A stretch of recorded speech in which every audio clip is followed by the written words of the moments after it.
the traditional methods to erect the big top?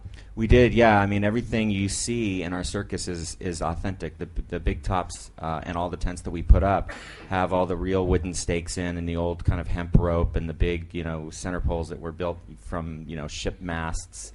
And we had to train the guys that we hired to be our circus workers that are in the movie. They actually learned how to put the big top up. So when you see that sequence, that's actually our actors putting up the big top the way that they used to be put up.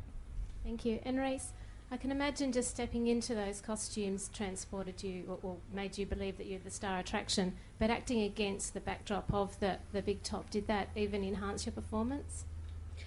It was a really inspiring experience to be able to work with these authentic sets and be in the tents and with all the animals there every day, the zebras and the camels and the elephants and the tigers. And also we had a lot of Cirque du Soleil and different circus performers doing, who they are actually cast. They were part of the cast. So during lunch they would do their routines, and it was incredible. It was one of those sets where you just want to kind of sit around and hang out and absorb the ambiance. And Francis really created that world for us. And as an actor, you can't hope for anything more than that. And you were also the first actor to sign on. What was it about the actual story of Water for Elephants that you resonated with?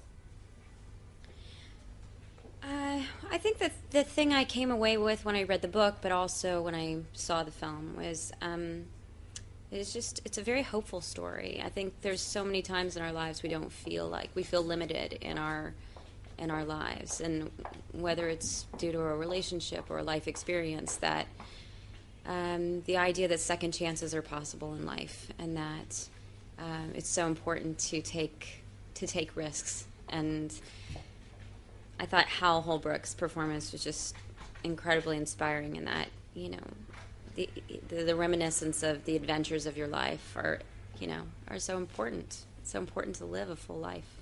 Has Twitter ruined your guys' lives? Like Rob, your location gets tweeted a lot. That must annoy you, does it? Yeah. I mean, it's a weird thing that people. I've never understood why it's so popular. Apart from for people who do it for their business, just for the average person. I mean, that's my only relationship with Twitter. Like, I've never used it for any. I've never found anything interesting on it.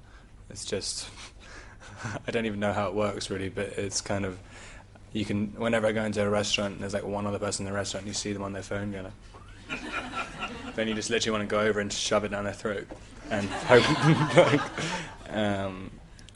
yeah, then it's like, yeah, I mean, I guess, yeah. I think, well, you didn't even ask me, but this is going to shock you, I have an opinion about it. Like, there's something about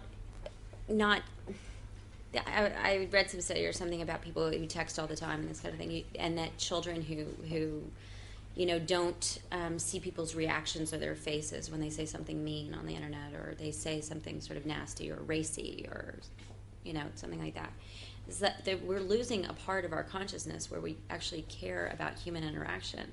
Like, wouldn't it be much cooler to just come up and say, "Hey, Rob, I'm a great big fan of yours," and then like go home and tell your friends? And that would be so much better as well. That would be so much cooler. And then also when they leave, then you're not just leaving, because I don't understand the thing where people want to have a whole crowd instead of having an independent interaction with someone.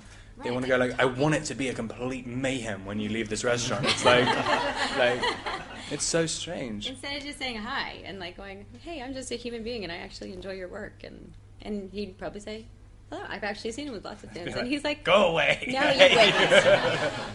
He's actually very friendly. So it's okay when you're eating dinner, but not in the middle of the meal, at the start of the meal, the end of the meal, Rob? What guidelines have you got for fans? Like myself. I mean, generally, I don't mind people coming up at all, unless, like, I don't like people being sneaky. That's the only thing. And like Twitter and taking like little photographs and stuff, it's just like, I just feel like it's kind of stealing. But people come up and saying nice things. That's why we're doing it in the first place. Like, I mean, you want people to like your stuff, hopefully. I just don't understand the sneakiness of people, how they don't feel kind of embarrassed. But I don't know. Ty, who played Rosie the elephant in Water for Elephants. I did speak to Reese about how she was with the animals, but you must have got close to Ty, and what was that like? Yeah, no, I mean, it was kind of...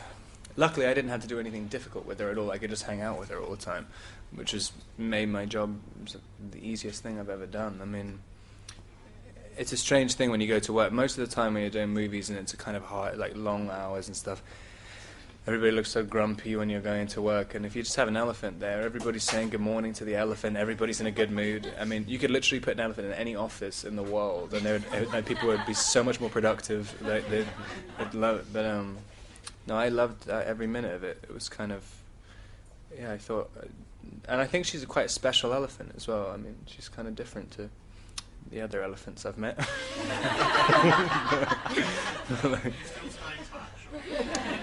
I do actually, yeah. Ladies and gentlemen, could I please ask you to thank Francis Lawrence, Reese Witherspoon and Rob Pattinson. They will be on the red carpet, heading to the State Theatre tonight from 6 o'clock. And, of course, the film opens nationally on May 12. So if you could all remain seated while the guys leave, thanks. But another round of applause, and thank you very much.